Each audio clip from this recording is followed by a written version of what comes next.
India US trade deal. जैसे ही ये सब सुनाई देता है, सोशल मीडिया पर एक ही बात चलने लगती है, किसान को बेच दिया गया। लेकिन सवाल ये है, सच में किसानों को नुकसान हुआ या फिर डील के अंदर कोई लेयर्ड स्ट्रेटजी छुपी हुई है? आज की इस वीडियो में हम हेडलाइन, प्रोपागेंडा और अजम्पशन से ऊपर उठकर स्टेप बाय स्टेप समझेंगे इंडिया ने एग्रीकल्चर में क्या दिया, क्या नहीं दिया और किसका फायदा और किसका नुकसान हुआ। सबसे बड़ा डर ये था कि कहीं अमेरिका का सस्ता अनाज, दूध और पोल्ट्री इंडियन मार्केट में फ्लड न कर जाए। सबसे पहले एक बहुत क्लियर बात समझ लीजिए, इस ट्रेड डील के तहत इंडिया ने अपनी रेड लाइन क्रॉस नहीं की। इंडिया ने मार्केट ओपन करने से मना कर दिया इन प्रोडक्ट्स के लिए, और लिस्ट है उन प्रोडक्ट्स की: अमेरिकन सोयाबीन, कॉर्न यानी मक्का, fuel ethanol, cotton, dairy products और पोल्ट्री मीट।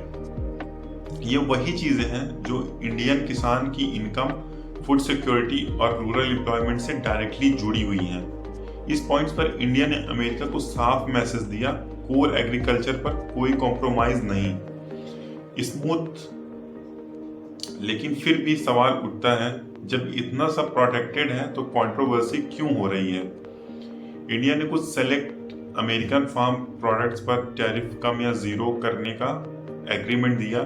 इस लिस्ट में शामिल है DDGS, soybean oil, red sorghum जो कि एनिमल फीड के लिए होता है, ट्री नट्स जैसे आलमंड, वॉलनट, पिस्ता और फ्रेश और processed fruit, wine and spirits.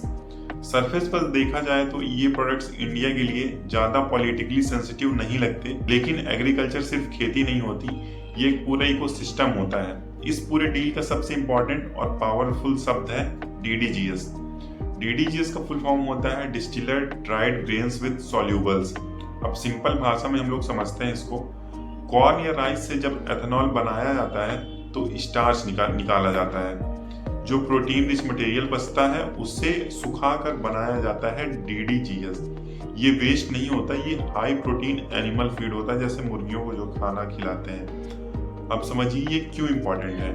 India में पोल्ट्री, डेयरी और फिश फीड ज्यादातर बनता है सोयाबीन से निकले डी ऑयल्ड केक से, जो कि जैसे हम सरसों का तेल निकालते हैं तो जो खली उसको बोलते हैं, वो खली होती है। प्राइसेस कंपेयर करते हैं, सोयाबीन DOC मतलब 46% प्रोटीन और 43 से 44 रुपए पर किलो। राइस DDGS 42% प्रोटीन, 30 से 30 रुपए केजी, और कॉर्न DDGS 27% प्रोटीन, 24 से 25 रुपए केजी। प्रोटीन के हिसाब से कैलकुलेट करने पर भी DDGS काफी सस्ता पड़ता है। और सिर्फ प्राइस ही नहीं, क्वालिटी भी गेम चेंजर है। यहाँ बात सिर्फ पैसों की नहीं है, क्वालिटी और सेफ्टी भी बहुत बड़ा इशू है। इंडिया के मेज बेस्ड DDGS में अक्सर एफ्लेटॉक्सिन होता है, जो फंगस से आने वाला टॉक्सिन होता है। ये टॉक्सिन ब्रॉयलर चिकन के लिए हार्मफुल और डेयरी कैटल के लिए रिस्की होता है। US से आने वाला DDGS एफ्लेटॉक्सिन लेवल 20 ppb से कम होता है और इंटरनेशनल सेफ्टी स्टैंडर्ड के अंदर होता है। इसलिए फीड मैन्युफैक्चर कह रहे हैं सस्ता भी है और सेफ भी है। इस डील के डायरेक्ट फायदा जा रहा है पोल्ट्री सेक्टर, डेयरी सेक्टर और एक्वा इंडस्ट्री को।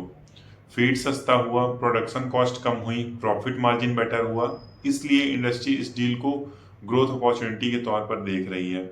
लेकिन हर डील में कोई ना कोई प्रेशर में होता है, तो इस डील का बिगेस्ट इनडायरेक्ट नुकसान हो सकता है Indian soybean farmers, soybean processing industry जैसे को।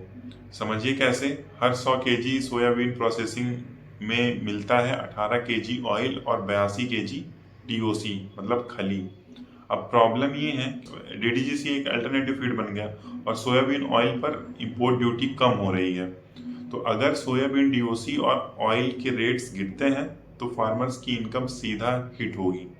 तो इंडिया में सोयाबीन फार्मिंग कॉन्सेंट्रेटेड है मध्य प्रदेश, महाराष्ट्र और राजस्थान जैसे इलाकों में।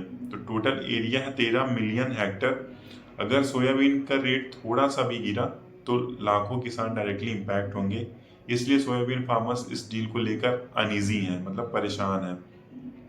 GM क्रॉप्स और फ्यूचर प्रेशर क्या हो सकता है?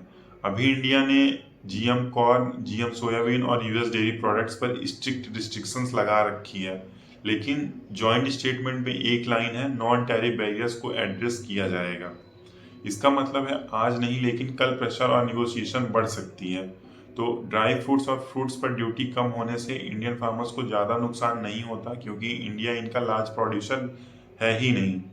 लेकिन यूएस के लिए इंडिया एक बहुत बड़ा मार्केट है। तो पूरी तस्वीर बिल्कुल क्लियर है। इंडिया ने कोर एग्रीकल्चर प्रोटेक्ट किया, लाइव स्टॉक इंडस्ट्रीज को सस्ता और बेटर फीड मिला, सोयाबीन फार्मर्स को इनडायरेक्टली प्रेशर फेस करना पड़ेगा। ये डील ना पूरी तरह बुरी है और ना पूरी तरह अच्छी है। ये एक स्ट्रैटेजिक ट्रेड ऑफ है जिसका असली असर मार्केट प्राइस डिसाइड करेगी।